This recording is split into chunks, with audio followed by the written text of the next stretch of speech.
السلام علیکم ورحمۃ اللہ وبرکاتہ۔ اسلام کو بدنام کرنے کے لیے کفر اپنی ساری چالیں اور سارے حربے چل ڈالتا ہے، لیکن اسلام کو وہ بدنام نہیں کر پاتا ہے، اور یہ جلن، یہ سوزش ہر آئے دن اسے پریشان کرتی رہتی ہے۔ ابھی میڈیا میں 72 حور اور جنتی شراب کا تذکرہ چھڑا ہوا ہے، اور ایسے پینلسٹ کو بلایا جا رہا ہے جنہیں اسلام اور قرآن کا کوئی علم نہیں ہے، اور زبردستی کی وہ اونچی ٹوپی لگا کر مولانا بن کر ایسے ٹی وی ڈیبیٹ میں جاتے ہیں، اپنی بدنامی، قوم کی بدنامی کا وہ سبب بنتے ہیں۔ دوسری طرف ایسے پینلسٹ کو بلایا جاتا ہے جو سمجھ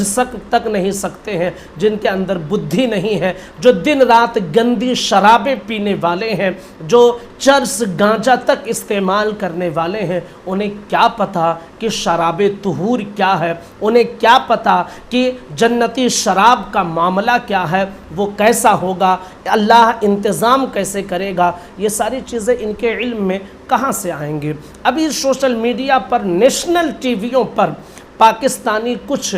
علماء، خاص کر کے مولانا طارق مسعود، طارق جمیل، ان کے کچھ چھوٹے چھوٹے کلپس چلائے جا رہے ہیں نیشنل ٹی وی پر، جس میں شراب طہور کے بارے میں وہ بتا رہے ہیں، قرآن کی آیتیں پڑھ کے وہ سمجھانے کی کوشش کر رہے ہیں، اور ایک پوری بڑی تقریر سے ایک چھوٹا سا حصہ کاٹ کر نیشنل ٹی وی پر چلا کر لوگوں کو یہ بتانے کی کوشش کر رہے ہیں کہ دیکھو جنت میں یہ لوگ، دنیا میں شراب کا بائیکاٹ کرتے ہیں مسلمان، اور جنت میں شراب پینے کے دعوے دار ہیں، جنتی شراب ان کے لیے تیار ہے، 72 حوریں تیار ہیں، اور پھر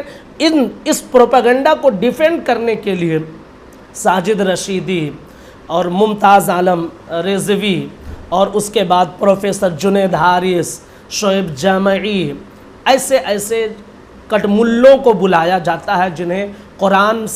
مخرج کے ساتھ، میں دعوے کے ساتھ کہہ رہا ہوں، پڑھنے کا طریقہ نہیں معلوم ہوگا، اور وہ قرآن کی آیتوں اور شراب طہور کو ڈیفینڈ کرنے چلے جاتے ہیں کچھ پیسوں کی لالچ میں، اور سمجھانے انہیں جاتے ہیں جو دن رات گانجا پیتے ہیں، دن رات گندی شرابیں پیتے ہیں، نشے میں جو رہتے ہیں، جن کی عقل زائل ہو چکی ہے شراب پی کر، ان کو سمجھانے جاتے ہیں۔ یاد رکھ لیجئے کہ پہلی چیز تو یہ پروپیگنڈا ہے، دوسری چیز ان کا یہ مقصد ہی نہیں ہے کہ آپ انہیں سمجھا دیں کہ یہ کیا چیز ہے، ان کا مقصد صرف یہ ہے کہ تمہیں بدنام کیا جائے،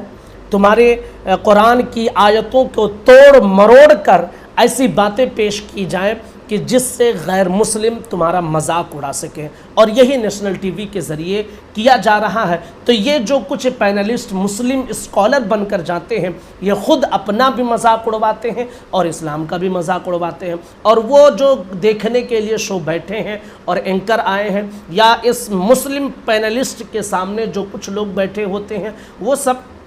اسلام پر ہنسنے کے لیے ہی آتے ہیں۔ تو ایسے لوگوں کو تو سمجھانے کی ہرگز ضرورت نہیں ہے۔ اب ہمارے مسلم جو ساتھی ہیں، میں انہیں بتانا چاہتا ہوں کہ جنت میں جو شراب ہوگی اس کا مسئلہ کیا ہے۔ یاد رکھ لیجئے کہ ہم اور آپ جو ہے نا، یہ دنیاوی شراب کے بارے میں سنتے ہیں، پڑھتے ہیں، جانتے ہیں، اور ایسے نشیڑیوں کو ہم دیکھتے ہیں کہ وہ اٹر گٹر کے کنارے پڑے رہتے ہیں، تو اس لیے شراب کا نام سن کر کچھ لوگوں کے ذہن میں ابال پیدا ہو جاتا ہے کہ دنیا میں شراب حرام اور جنت میں شراب ملے گی۔ میرے عزیز، دنیا کی شراب جو ہے نا گندگی اور آلودگی ہے، اور جنت کی جو شراب ہے نا اس کا معاملہ ہی کچھ اور ہے۔ دنیا کی شراب جب بندہ پیتا ہے نا تو اس کی عقل زائل ہو جاتی ہے، اسے خمار ہوتا ہے، سر میں درد ہوتا ہے، ہوش حواس کھو جاتا ہے، وہ بندہ چلنے میں پاؤں لڑکھڑاتے ہیں، اور شراب پینے والے انسان کی زندگی تباہ ہو جاتی ہے۔ لیکن جنتی شراب کا مسئلہ کیا ہے؟ جنتی شراب کا مسئلہ قرآن میں اللہ تعالیٰ ارشاد فرماتا ہے سورہ واقعہ میں، لا یصدعون عنہا ولا ینزفون، اس میں نہ انہیں سر درد ہوگا اور نہ ہوش میں فرق آئے گا، یعنی سر کی تکلیف بھی نہیں ہوگی، اور ہوش میں بھی، یعنی اس کی عقل ختم نہیں ہوگی، وہ باہوش رہے گا۔ اور دوسرے مقام پر اللہ ارشاد فرماتا ہے لا فیہا غول، نہ اس میں خمار ہوگا، یعنی نشہ نہیں ہوگا۔ اور اللہ تعالیٰ نے اس شراب کو شرابن طہورا کہا ہے، یعنی پاکیزہ یہ شراب ہے۔ دنیا کے شراب جو دیکھے ہوں اور جو اس کا مزہ چکھے ہوں وہ جنتی شراب کے بارے میں کیا جانیں،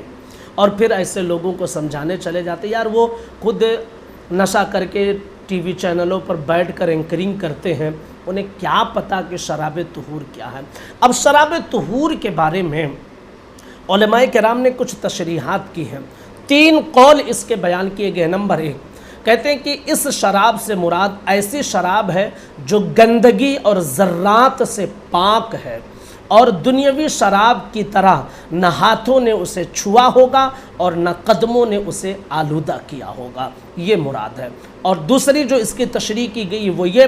کہ شراب طہور سے مراد وہ شراب ہے جو پیشاب میں تبدیل نہ ہوگی بلکہ جنتیوں کے جسم سے کستوری کی مثل خوشبودار پسینہ بن کر نکل جائے گی، اور اسے وہ پئیں گے تو ان کے پیٹ صاف ہو جائیں گے۔ جنت میں ماکولات کا انتظام ہوگا، اسے جب وہ کھائیں گے اور پھر اسے ہضم کرنے کی ضرورت ہوگی تو یہ شراب طہور پلایا جائے گا، اور یہ شراب طہور جب وہ پئیں گے تو ان کا کھانا ہضم ہوگا اور پسینے کی طرح خوشبو نکل کر یہ سب ختم ہو جائے گا، پیٹ چپک جائے گا اور پھر سے بھوک انہیں محسوس ہونے لگی۔ اور